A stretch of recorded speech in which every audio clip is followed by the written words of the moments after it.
જ્ઞાનાંતરાય અને દર્શનાંતરાય. જ્ઞાન અંતરાય સાથે 8 અંતરાય પડે છે દાદા ભગવાન. જ્ઞાની પુરુષ દાદા ભગવાનને એક મુમુક્ષુ પ્રશ્ન કરે છે, જ્ઞાન અંતરાય અને દર્શન અંતરાય શાનાથી પડે છે? દાદાશ્રી સમજાવે છે, ધર્મમાં આડું અવળું બોલે, તમે કંઈ જ સમજતા નથી ને હું જ સમજું છું, એનાથી જ્ઞાન અંતરાય અને દર્શન અંતરાય પડે. દરેક બાબતમાં આડું બોલે.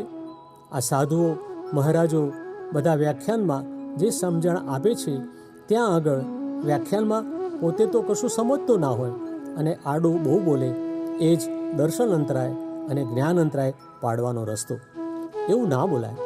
એ ગમે તેવા આચાર્ય હોય, મહારાજ હોય, એમને જેવી સમજણ પડે તેવું બોલતા હોય, પણ એમનું આડું ના બોલાય. એ પણ દર્શન અંતરાય અને જ્ઞાન અંતરાય પાડનારું જ છે. ત્યાં તો બહુ ઓછા અંતરાય પડે, પણ અહીં જ્ઞાની પુરુષ પાસે તો બહુ મોટા અંતરાય પડે. કેટલીય 84 જન્મ મરણની ફરવું પડે, એટલા અંતરાય પડે. આ ધાર્મિક પુસ્તક ફ્રી ઓફ કોસ્ટ મફતમાં લે અને પછી તે વેચી ખાય. અગર કોઈ એવો ક્રોધી હોય તે બૈરીને કહેશે, શાના પુસ્તકો છે આ, તને ના કહ્યું છે ને, પછી લઈને સળગાવી મેલે. બને એવું. એ જ્ઞાન અંતરાય એટલો બધો પડ્યો કે હજારો અવતાર થશે તોય ઠેકાણું નહીં પડે. અહીં જ્ઞાન અંતરાયની સાથે ભેગું દર્શન અંતરાય પડ્યા વગર રહે નહીં. આ બેઉ જોડે જ હોય. તે ભાઈ દાદાજીને પૂછે છે, એ કેવી રીતે? દાદાજી સમજાવે છે, હા, અંતરાય કર્મ એક જ પડે, પણ જ્ઞાનાંતરાયની સાથે બધા અંતરાય પડે છે. ક્રોધે ભરાઈને પુસ્તક વેચી દે, બાળી મેલે એટલે શું થાય? એને સમજણ નહીં બિચારાને, એને ખબર નહીં ને. કોઈનો ફોટો બળાય નહીં. ફોટો બાળવો એ માણસને માર્યા બરાબર છે. કેટલાક માણસો ગુસ્સે ભરાય અને ફોટો સળગાવે. ના સળગાવાય. એ સ્થાપના છે. સ્થાપના નામ સહિત હોય. ભલેને જીવતું નથી, એમાં દ્રવ્ય ભાવ નથી, પણ નામ સ્થાપના તો છે ને. ભગવાનની મૂર્તિને પણ કંઈ ના કરાય. જે લોકો મૂર્તિનું ખંડન કરે છે એને ફળ તો મળ્યા વગર રહે નહીં. કોઈ દહાડો મૂર્તિ કશું ના કરે, શાસન દેવો કરે, લોકોનું મન દુખાવ્યું તેનું ફળ મળે. તમે કોઈના ધાર્મિક સ્થળો બાળી મૂકો, તેનું ફળ તમને અવશ્ય મળે.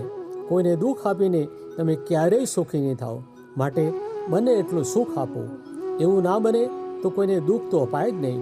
દુઃખ તો લોકો અણસમજણથી આપે છે. લોકો તો એમ જ સમજે છે કે અમે કોઈને દુઃખ આપતા જ નથી. બધા એવું કહે છે. દાદા કહે છે, અલ્યા તું શું સમજે છે? મુવા, આખો દાડો દુઃખ જ આપ્યા કરે છે તું. એ તો તું તારી ભાષામાં વાત કરે છે. મારી જ્ઞાન ભાષા તું સાંભળ. અમારી ભાષા સર્ટિફાઈડ એટલે કે પ્રમાણિત છે. તેથી તારે આગળનું જાણવાનું ને વિચારવાનું ના રહે. એ તો તારે જ્યારે ને ત્યારે સાચું જ્ઞાન જાણવું જ પડશે ને. આપ્ત સૂત્ર. મોક્ષે જતાં અંતરાય કોણ કરે છે? મત. મતને લઈને અજ્ઞાને સમજાતું નથી. જ્ઞાનની વાત તો જવા દો. આપ્ત સૂત્ર 181. દાદા ભગવાન. પ્રગટ અનુભવ જ્ઞાન સૂત્ર. મોક્ષ માર્ગમાં અંતરાયોમાં મોટામાં મોટું કારણ એ અવિનય છે. અને અવિનય શાને કારણે? તો કહે નિશ્ચયની કચાશ. 9/280. અડગ નિષ્ઠા.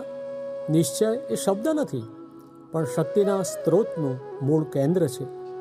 એ જો સમજાયું અને પાકું થયું તો નિશ્ચય જે પક્ષનો હોય તે પ્રમાણે કામ બન્યા કરે. અડગ નિષ્ઠા એ તો પરિણામ છે. 16/328. દાદા ભગવાને કહ્યું કે જાણે એ તો અંતરાય પાડે જ ને.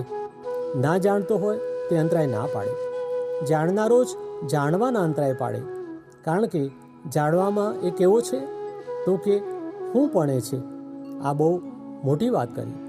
જાણનારને અંતરાય પડે. હું જાણું છું ને. પછી એ જાણવાનો પ્રકાર ગમે તે પ્રકારનો હોય તો પણ એ હું પણાના પ્રકારને કારણે એ જાણવાનો પ્રકાર એ અંતરાયવાળો બની જાય છે.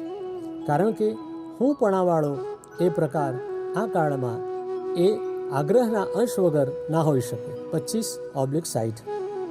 पहले खुद की सेवा करो तो दूसरों की सेवा आपो आप इस शरीर से बनती रहेगी।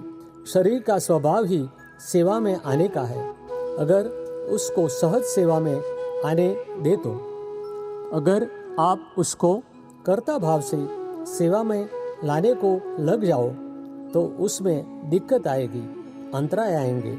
लोग तो वाह वाह करेंगे लेकिन कुदरत नहीं करेंगी। 28/199।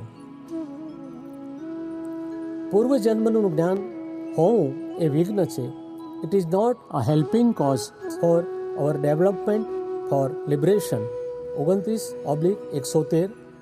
જ્ઞાની પુરુષ કનુ દાદાશ્રી. પ્રગટ અનુભવ જ્ઞાનસૂત્ર. સિદ્ધાંત આગળ આપણી વાચા અંતરાવી ના જોઈએ. 30/178. આવરણો શું છે? તો કે આપણા વિશેષપણાના આગળના કરેલા વ્યવહારમાં આપણાથી પડેલા અંતરાયો છે. જ્ઞાન અને દર્શન બેઉ માટે આંતરાઓ પાડ્યા છે. એના માટે આપણી શક્તિઓ રૂંધાઈ ગઈ છે અને એના માટે એટલો એ મોહ ચારિત્ર સ્વરૂપમાં આજે આપણું સુખ એટલું નથી ખુલ્લું થવા દેતો. 32/85. દર્શન આવરણ એ વ્યવહારની ભૂલોનું કારણ છે અને જ્ઞાન આવરણ એ વિરાધનાથી આવે છે. 32/324. જ્ઞાની પુરુષ કનુ દાદાશ્રી.